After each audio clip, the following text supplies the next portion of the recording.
Hey everyone, we're working hard to get our first 1,000 subscribers, sign up and you won't regret it.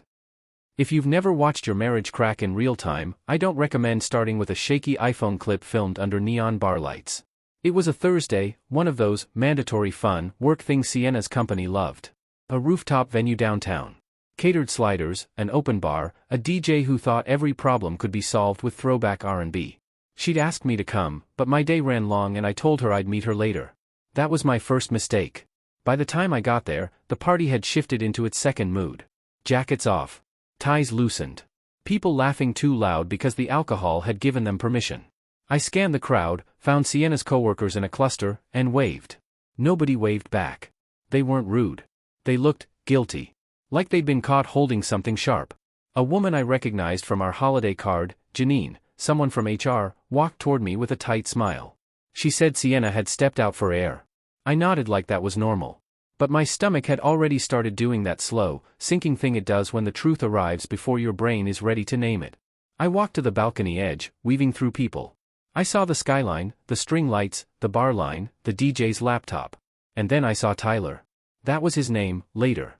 At the time he was just a guy with a too expensive watch and the kind of relaxed confidence that comes from never worrying about consequences. He wasn't alone. He had his hand on a woman's waist. Sienna's waist.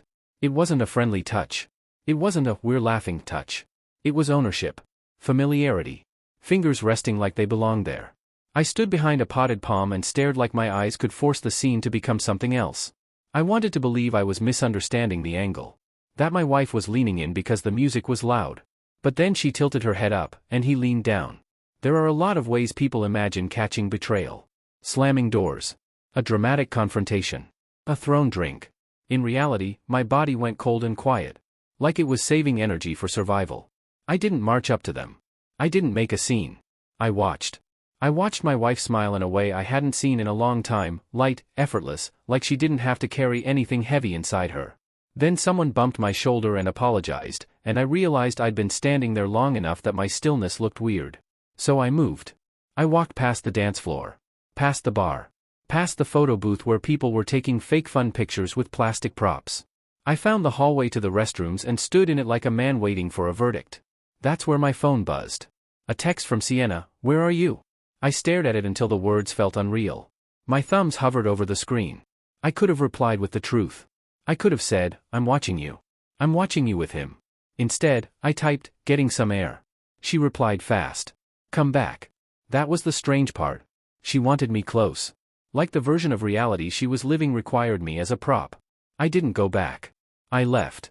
Down in the lobby, the elevator mirrored my reflection back at me, my shirt sleeves rolled up, my jaw clenched, my eyes glassy but not crying. I looked like a guy who'd been told his life had changed but hadn't been given instructions for what to do next. In the car, I sat with my hands on the steering wheel and forced myself to breathe slowly. I told myself I needed proof, not feelings. I told myself I needed to stay calm. Then my phone buzzed again, this time not a text, but a video message from an unknown number. No introduction. No name. Just a clip. It was Sienna. It was Tyler. It was shot from a different angle than what I'd seen, closer, clearer, no potted palm between us. It captured the kiss. Not a peck. Not a drunken stumble. A kiss with intention. At the end of the video, the camera shifted as the person filming moved. For half a second, the screen caught a woman's face, dark hair, angry eyes, mascara already smudged like she'd been crying. Then the video ended. My heart started beating so hard it felt like it was trying to shove its way out of my ribs. I replayed it. Paused it. Replayed it again.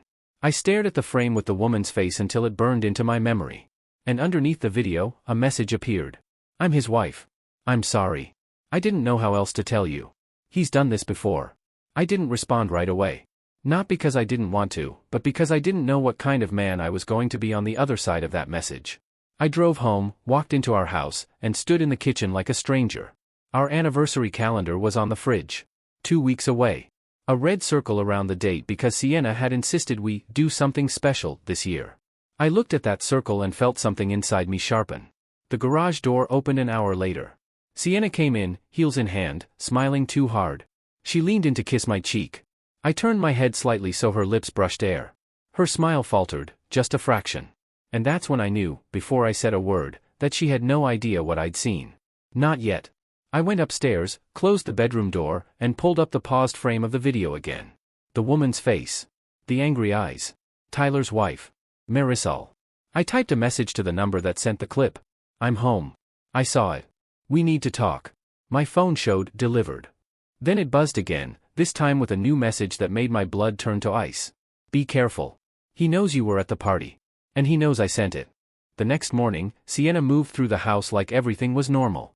Coffee. Shower. A quick comment about traffic. She even asked what I wanted to do for our anniversary as if the question wasn't a lit match held over gasoline. I answered with non-answers. I kept my voice even. I watched her, trying to understand when my wife became a person who could look me in the eyes while carrying that secret. Maybe she had been that person longer than I wanted to admit. When she left, I sat at the kitchen table and replayed the events like a detective reviewing a case. The hand on her waist. The smile. The kiss. Hey everyone, the text asking working hard to get our first 1,000 subscribers. Only when sign up and you won't nearby. My phone buzzed. Marisol, can we meet somewhere public? I picked a diner halfway between our neighborhoods. Bright lights. Too many witnesses. The kind of place where people refill your water without asking and nobody wants trouble because everybody's tired. She arrived wearing a hoodie and sunglasses even though it was cloudy outside. She slid into the booth across from me like she was stepping into a confession booth. I didn't ask how she found my number. I didn't ask why she sent the video. Those felt like small questions next to the big one, how long has this been happening? She took off her sunglasses. Her eyes were red, not from makeup but from lack of sleep. She didn't use dramatic words. She didn't call Tyler a monster. She spoke like someone describing a leak in the ceiling that finally collapsed. She'd found messages months ago. Suspicious work chats. Deleted threads. A second phone he claimed was for travel. She confronted him once. He apologized. He blamed stress. He promised therapy.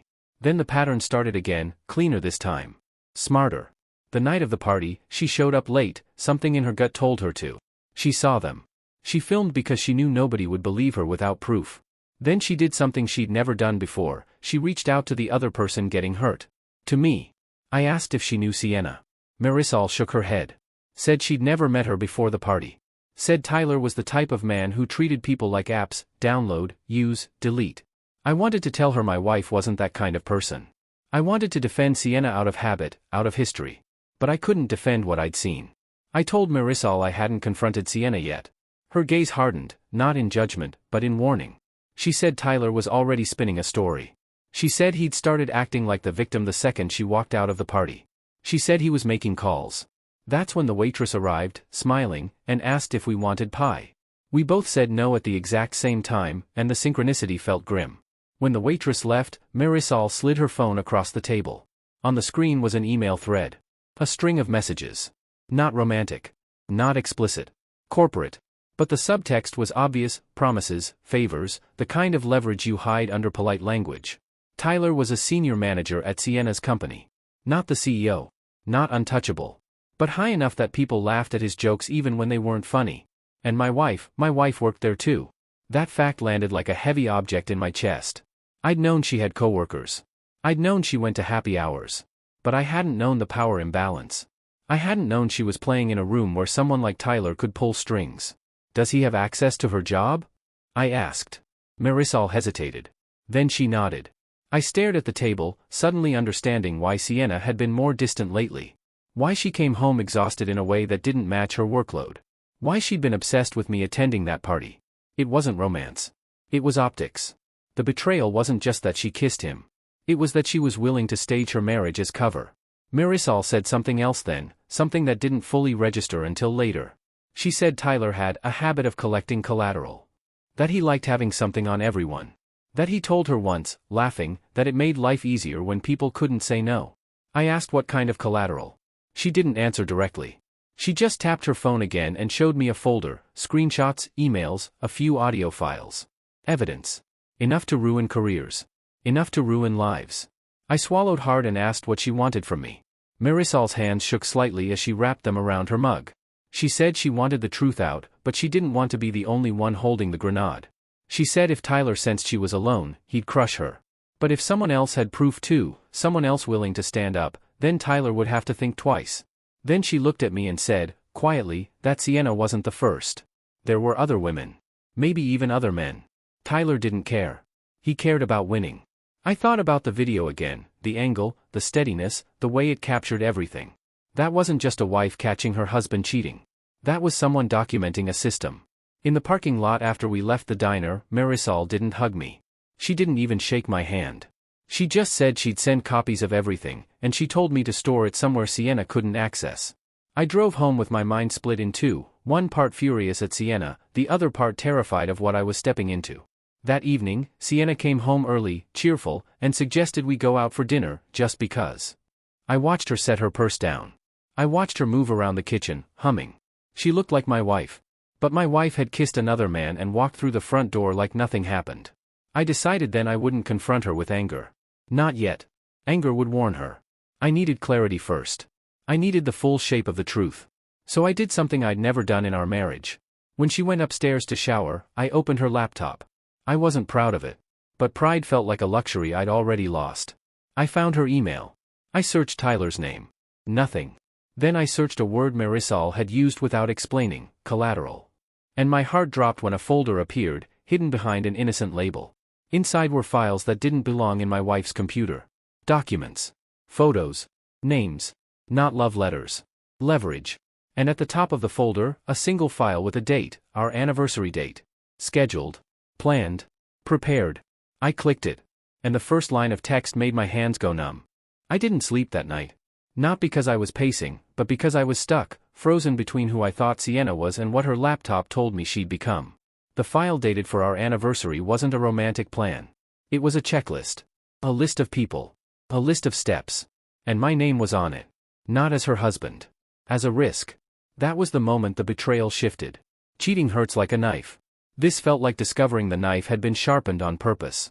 By morning, I'd copied the folder to an external drive and uploaded duplicates to a storage account Sienna didn't know existed. I'd also forwarded a few key items to myself and printed them, because I'd learned the hard way that digital proof disappears fast when people panic. I didn't confront Sienna. I watched her. She was careful, I'll give her that. She wasn't overly affectionate. She wasn't cold either. She stayed in the middle, safe territory. The way someone behaves when they're managing perception. 2 days before our anniversary, she brought up the party casually, like it was a harmless memory. She asked if I'd had fun. I told her it was fine. She studied me for half a second too long, like she was looking for cracks. Then she smiled and changed the subject. On the afternoon of our anniversary, she wore a red dress she'd worn once before, on a trip years ago when we still took photos together without thinking twice. She suggested a fancy restaurant. Said she'd made reservations weeks ago. I said yes. My calm made her relax. That's what people like her count on. Your reaction is the alarm system. I turned mine off. Before we left, I texted Marisol, tonight. Same place you filmed? She replied, I'll be there. Are you sure? I didn't answer with emotion. I answered with a plan. Sienna's company had an anniversary dinner, another team bonding event, scheduled at the same venue as the party. Tyler would be there. Sienna told me it was a coincidence. That she didn't know. But the folder on her laptop had the date. The steps. The names. She knew. At the venue, the staff recognized Sienna and greeted her warmly. She leaned into it, smiling, playing the role of beloved coworker, good wife. I followed like a shadow. The room was filled with people in work mode, fancy dresses, blazers, laughter that didn't reach the eyes. Tyler stood near the center, shaking hands like a politician. When he saw Sienna, his face did something subtle, an almost smile, a flicker of ownership. Sienna's expression stayed neutral, but her posture changed. Shoulders back. Chin up. Performance. Tyler approached, and I watched him glance at me like I was an object on the table he hadn't ordered. He didn't introduce himself. He didn't need to. He assumed. Sienna touched my arm and told me this was Tyler. I nodded. He offered a hand. I shook it. His grip was firm and too long. A silent message, I can. I let go first. Dinner started. Speeches. Toasts. A slideshow of company memories projected on the wall, smiling faces, staged teamwork, curated success. And then it happened. One of the photos was from the rooftop party. It flashed on the screen for maybe 2 seconds. But it was enough. In the corner of the photo, you could see Sienna and Tyler close together, not kissing, but close enough that anyone paying attention would ask questions. Sienna noticed the photo too. I felt her body stiffen next to me. Tyler watched the screen like he was amused. People laughed, clapped, moved on. The photo changed. But the air shifted. Sienna leaned toward me slightly, as if trying to measure my reaction without looking like she was measuring. That's when I saw Marisol. She stood near the bar, not close enough to be obvious, but present. Her eyes met mine briefly. And she wasn't alone. She had a man with her, tall, serious, the kind of person who scans a room instead of enjoying it. Not a date. Back up. My pulse steadied in a strange way. I wasn't alone either. The night continued with forced cheer. Sienna drank too quickly. Tyler moved through the crowd like the room belonged to him. At one point, Sienna excused herself. She said she needed to use the restroom. Instead, she headed toward a quieter hallway near the private rooms. I waited 10 seconds, then followed, far enough back that it didn't look like a chase. Halfway down the hallway, I stopped. Because Tyler was there too. He stepped out from a side door like he'd been waiting. Sienna didn't look surprised. She walked right up to him. Their faces were close, voices low. I couldn't hear the words, but I didn't need to. Her body language wasn't the body language of someone being cornered. It was the body language of someone negotiating. Tyler lifted a hand, touched her cheek briefly. Familiar. Practiced. Then he looked down the hallway, toward me. And smiled. Not a friendly smile. A smile that said he knew exactly where I was. Sienna turned and saw me. For a second, she didn't move. Her eyes widened just a fraction. Then she did something that shocked me. She stepped away from Tyler and walked toward me fast, her face rearranging itself into concern. She reached for my arm like a wife worried about her husband, like this was all misunderstanding. But her fingers dug in too hard. A warning grip. When she spoke, her expression said, "Please don't." And behind that expression, I saw something else. Fear. Not of losing me. Fear of losing control. We returned to the main room. Tyler stayed behind, unbothered, like a man who'd already won. Sienna sat next to me again, too close. She started telling me about dessert options, about future vacations, about anything that sounded normal. My phone buzzed under the table. A message from Marisol, "He's making his move. Check your email." I slid my phone out, opened my inbox. There it was. An email sent to me from an unfamiliar address. Subject line, "For your wife's protection." Inside was a single attached file and a short note implying Sienna had been inappropriate with multiple coworkers and that Tyler had proof. Proof. Collateral. The same word. My hands clenched. Tyler wasn't just cheating with my wife. He was preparing to use my wife against me, and me against my wife. That's when the plan inside me clicked into place, cold and clear. I stood up, walked toward the bar, and approached Marisol. She turned slightly, eyes guarded. I didn't say anything loud. I didn't create a scene. I just leaned in, close enough for anyone watching to misunderstand, and I kissed her. Not a dramatic, movie kiss. Not a long kiss. A deliberate kiss. A statement. The room didn't gasp, because most people were too busy being wrapped in their own conversations. But Tyler saw. His face changed instantly, rage flickering through the mask. Sienna saw too. She stood so fast her chair scraped the floor. For a heartbeat, the whole world narrowed to 4 people, me, my wife, her lover, and his wife. Then Tyler started walking toward us, and the man beside Marisol shifted his stance, ready. And Sienna's mouth opened like she was about to say something that would change everything. Tyler didn't shout. That's what surprised me. He approached with the kind of controlled anger that's more dangerous than yelling. People like him don't explode in public unless they're losing badly. Sienna got to me first. Her eyes were wet, but I didn't trust the tears. Her face held outrage, humiliation, and, beneath it all, calculation. She wanted the story to go her way. She started speaking fast, too soft for most of the room to hear, as if privacy could still be negotiated. I didn't argue back. I didn't accuse her in front of everyone. I just stepped away from her grip and looked directly at Tyler. That made him pause. Because he expected me to fight my wife. That's the standard script, husband versus wife, messy, emotional, discreditable. I didn't give him that. Marisol's backup stepped forward slightly and showed a badge, not flashed dramatically, just enough for Tyler to see it. Private investigator. The kind you hire when you need facts that stand up in court, not rumors that melt under pressure. Tyler's eyes narrowed. Sienna blinked like she didn't understand the shift, like she'd walked onto a stage expecting one play and found herself in another. I led them, Sienna and Tyler, toward a quieter corner near the hallway, where the noise of the dinner softened. Not because I cared about discretion for their sake, but because I cared about witnesses being clear and useful. Marisol followed too, calm now, like her fear had turned into focus. That's when I told them what I'd seen on the laptop. Not in a dramatic speech. Just facts. I mentioned the folder. The checklist. The date. The names. The email Tyler had just sent me. the word collateral. Tyler tried to deny without denying. He tried to shift into concern.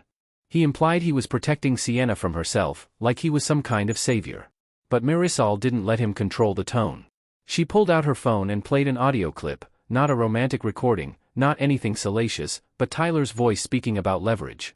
About making people manageable. About how everyone signs something if you give them the right kind of fear. It wasn't enough to send him to prison on its own. But it was enough to prove intent.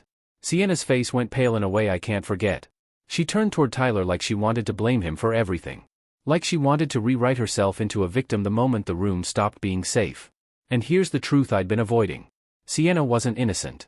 On her laptop, along with Tyler's files, were things she'd collected too. Information about coworkers. Notes about who was sleeping with whom. Who had debt. Who used company cards recklessly. She'd been building her own leverage, maybe to protect herself, maybe to climb, maybe because she'd been pulled into Tyler's world and decided the only way to survive was to become fluent in it. Either way, she'd crossed the line long before the kiss. I didn't say all that out loud right away. I let her sit with the audio. I watched her eyes move between Tyler and me, trying to find the safest exit. Then she made her choice. She tried to bargain with me. Not with love. With strategy. She implied we could handle this privately. She implied she could fix it at work. She implied I was making it worse by involving Marisol. That was when my anger finally sharpened into something clean. I told her I wasn't interested in fixing a marriage she'd already turned into a cover story. Tyler's composure cracked then. He muttered something about defamation and consequences. He tried to intimidate Marisol, then me. Marisol didn't flinch. She told him she'd already sent copies of everything to 3 separate places, including an attorney. She told him that if anything happened to her, anything at all, those copies would land in the hands of company leadership, HR, and a reporter who specialized in workplace misconduct. Tyler stared at her like he couldn't believe she'd grown teeth. And then came the wow factor, the twist that made my stomach twist again, because it wasn't a win in the way I'd imagined. Marisol wasn't just Tyler's wife. She worked at Sienna's company too. Different department. Different building. She'd kept it quiet because Tyler liked having her close without people knowing they were connected. It made his games easier. That meant Marisol understood the system from the inside. She knew who could bury things and who couldn't. She knew exactly how to force the company to act. She also told us something else. Tyler wasn't sleeping his way through the company just because he could. He was doing it because he was about to be promoted, and he needed anyone who knew anything about his past under control before that happened. He'd been cleaning the board. Including Sienna. Including me. The kiss on our anniversary wasn't about romance or getting even anymore. It was the signal flare that said, "We're not playing your quiet game." The next day, Marisol filed a formal complaint. Not vague. Not emotional. Documented. Timestamped. Backed by evidence. I filed something too, not about the affair, but about the email Tyler sent me, the implied threats, the attempt to manipulate an outsider to pressure an employee. That got attention fast. Sienna panicked when she realized HR was involved, and the panic made her sloppy. She tried to delete the folder from her laptop. Too late. I already had copies. And here's where the ending becomes satisfying, not because it was easy, but because it was earned. Sienna begged me privately when she realized I had the files. She tried every angle: apology, blame, tears, anger, promises. She tried to make me responsible for her choices. I didn't yell. I didn't insult her. I told her I was done being her shield. I gave my lawyer the evidence. I filed for divorce. I didn't try to ruin her life for sport, but I refused to let her rewrite history. At work, Tyler got placed on leave pending investigation. Then he resigned to pursue other opportunities, which is corporate language for, "We can't keep you without this exploding." A few weeks later, word spread that he'd lost a job offer elsewhere because the investigation findings followed him quietly. Marisol left the company too, but on her own terms, with a settlement that gave her a clean start. Sienna stayed, for a little while, until the social air became unbreathable. People at work didn't trust her. Not because she'd cheated, but because she'd participated in the leverage game. She'd built files. She'd kept secrets for power. That's what really destroys you in a workplace, not being immoral, but being unsafe. On my side, the divorce wasn't dramatic. It was cold. Paperwork. Asset lists. A house that no longer felt like a home. I moved into a smaller apartment and started over with less stuff but more clarity. Months later, I ran into Marisol at a coffee shop. We didn't talk like people in a movie. We talked like people who survived something ugly and didn't want to carry it forever. We didn't become some revenge couple fantasy. We became proof that Tyler's game didn't get to be the last word. So, AITA for kissing his wife on my anniversary? Maybe. But that kiss wasn't about love or petty revenge. It was the moment I stopped being someone else's collateral.